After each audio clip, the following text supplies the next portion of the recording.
میں نے پچھلے 2 مہینوں میں ملک کے مختلف شہروں میں جن اجتماعات سے کانفرنسوں سے خطاب کیا، ان میں اسلام آباد بھی ہے، ان میں خیبر پختونخوا کے شہر بھی ہیں، ان میں اور شہر ملک کے جتنے ہیں میں جاتا ہوں، میں نے بار بار ایک جملہ دہرایا، بار بار ایک جملے کو میں نے دہرایا ہے ہر تقریر میں۔ مجھے نہیں پتا تھا کہ اس جملے میں اتنی سپرٹ بھری ہوئی ہے کہ اس کی جلن جہلم تک پہنچ جائے، میرے علم میں نہیں تھا کہ جلن وہاں محسوس ہوگی۔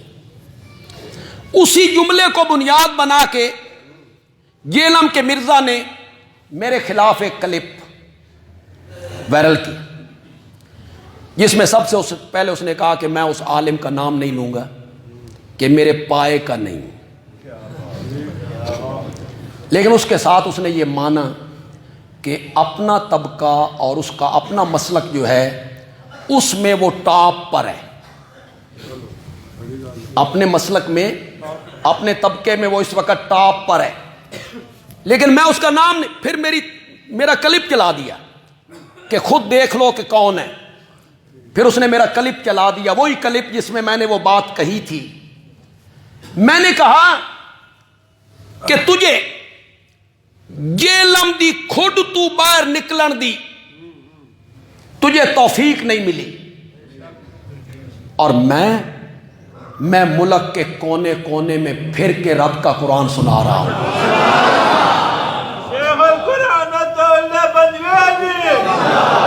وہ جملہ اللہ دی قسم لگیا ٹھک کر کے، بڑی تکلیف ہوئی ہے اس جملے کی۔ اتنے جرت شرت والی گل کو نہیں، اتنے علم دی گل،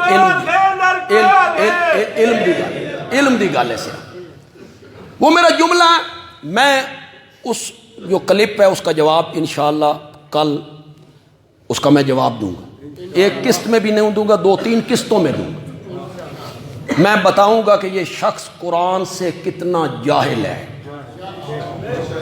اسے مس بھی نہیں قرآن سے، روایات میں کھویا رہتا ہے نا، روایات میں تحقیق کرتا رہتا ہے، کھویا رہتا ہے، قرآن کے ساتھ اس کا کوئی تعلق نہیں، جہالت، نرا جاہل ہے۔ شاید میں اس کلم میں کہوں، لیکن آج اس مجمع عام میں کہوں گا کہ میں شعبان اور رمضان 2 مہینوں میں یہاں سرگودا میں قرآن کی تفسیر پڑھاتا ہوں، تو بھی شامل ہو جا، پڑھ لے ساڈے کول قرآن، ہم تجھے بتائیں قرآن کیا ہوتا ہے۔ تو قرآن میں تحریف کرتا ہے،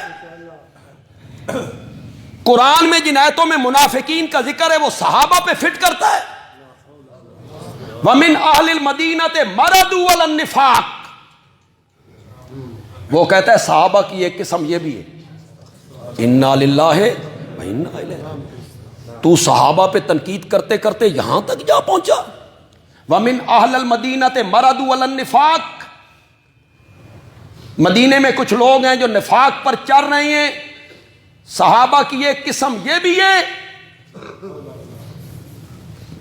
جملہ جو میں نے بار بار دہرایا، جس کی تکلیف ہوئی، وہ جملہ یہ تھا کہ صحابہ تاریخی اور کتابی شخصیات نہیں ہیں، صحابہ قرآنی شخصیات ہیں، یہ جملہ تھا۔ اس جملے کی تکلیف ہوئی، کہتا ہے اگر قرآنی شخصیات ہیں تو پھر ان صحابہ کا بھی ذکر کر، وَمِنْ أَهْلِ الْمَدِينَةِ مَرَضُوا عَلَى النِّفَاقِ۔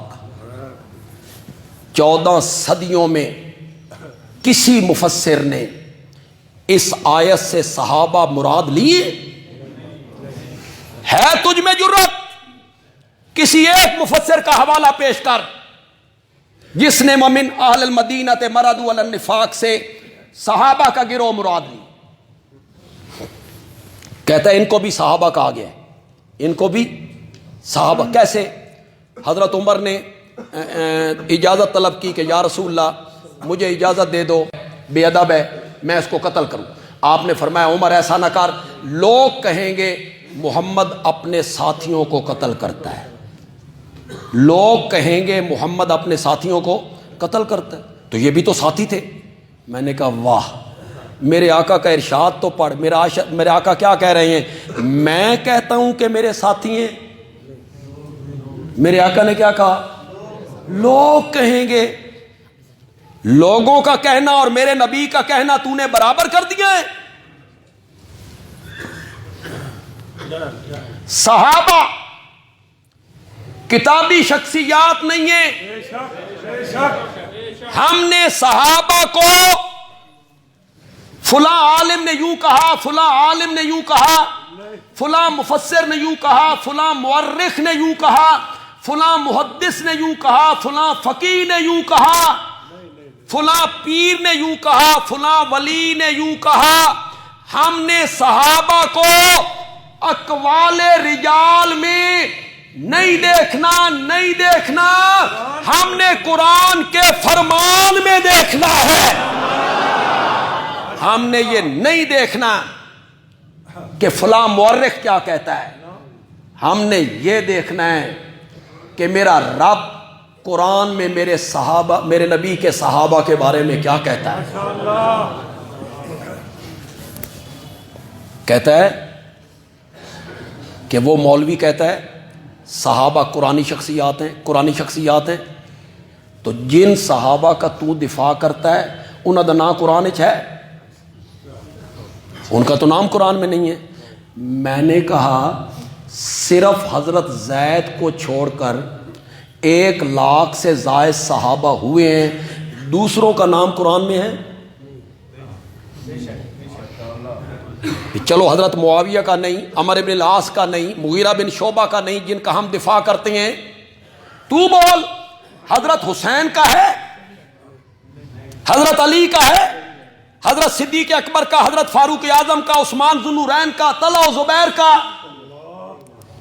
کیسی بودی باتیں کرتا ہے کہ جن کا تم دفاع کرتے ہو ان کا کوئی قرآن میں ذکر ہے؟ قرآن میں تو دوسرے صحابہ کا بھی ذکر نہیں. زید کا بھی ذکر جو کیا ہے نا, اس ساڈے کول پڑھ. زید کا جو قرآن نے ذکر کیا نام لے کر, فلما قضا زید, واہ, صرف زید ہے. قرآن نے ان کا نام لیا, نام لی. کیوں نام لیا؟ یہ کہلاتے تھے زید ابن محمد. کیا کہلاتے تھے؟ اللہ نے وحی اتاری, آیت اتاری, میرا نبی تم مردوں میں سے کسی کا باپ نہیں ہے. آج کے بعد کوئی زید ابن محمد, زید ابن محمد نہ کہے, ان کو والد سے پکارو زید ابن حارثہ. زید ابن محمد کوئی نہ کہے. حضرت زید کو تھوڑی سی تکلیف ہوئی, میرے نام کے ساتھ نبی پاک کا نام آتا تھا, وہ ہٹ گیا ہے. اللہ نے فرمایا فکر نہ کر, میں تیرا نام ایسی کتاب درج کر دیاں گا قیامت کی صبح تک پڑھا جاتا رہے گا. وہاں سورۃ احزاب میں ان کا نام ذکر کر دیا, فلما قضا زید. صحابہ کا نام قرآن میں نہیں ہے, نہیں ہے, لیکن صحابہ کو 2 گروہوں میں تقسیم کیا قرآن نے. سورت حدید کی آیت نمبر 10 میں صحابہ کے 2 گروہ بنائے. 2 گروہ, فتح مکہ سے پہلے ایمان لانے والے, فتح مکہ کے بعد ایمان لانے والے, فتح مکہ سے پہلے جہاد کرنے والے, فتح مکہ کے بعد جہاد کرنے والے. 2 حصوں میں تقسیم کیا ہے. تو نے اپنے کلم میں کہا صحابہ کی 3 کیٹیگریاں ہیں. قرآن صحابہ کی 2 کیٹیگریوں کا ذکر کرتا ہے, فتح مکہ سے پہلے ایمان لانے والے, فتح مکہ کے بعد ایمان لانے والے. پھر رب علام الغیوب ہے، بے شک اس کو پتا تھا کچھ لوگ آئیں گے، وہ کہیں گے جو فتح مکہ کے دن ایمان لائے، فتح مکہ کے بعد ایمان لائے، اے ایمان مجبوری دے، بس کوئی نہیں سی، کہاں جاتے، کیا کرتے، میرا نبی فاتح بن کے آ گیا تھا، یہ ایمان مجبوری اللہ کو پتا تھا، اس لیے اللہ نے صحابہ کے دو گروہوں کا ذکر کیا اور اس کے بعد کہا مقام فتح مکہ سے پہلے ایمان لانے والوں کا زیادہ ہے، وہ افضل ہیں، اعلی ہیں، برتر ہیں، لیکن کلن کلن، کہو زور سے کہو،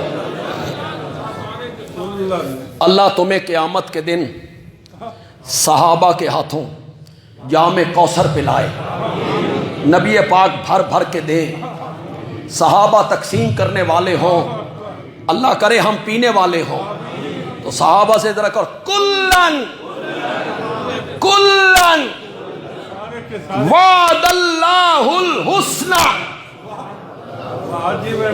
جن فتح مکہ سے پہلے ایمان لانے والے ہوں یا فتح مکہ کے بعد ایمان لانے والے ہوں، پہلوں کا مقام اعلیٰ ہے، افضل ہے، لیکن جنت کا وعدہ میں نے سب سے کر لیا ہے، کلن، کہو یار، کلن وعد اللہ الحسنى،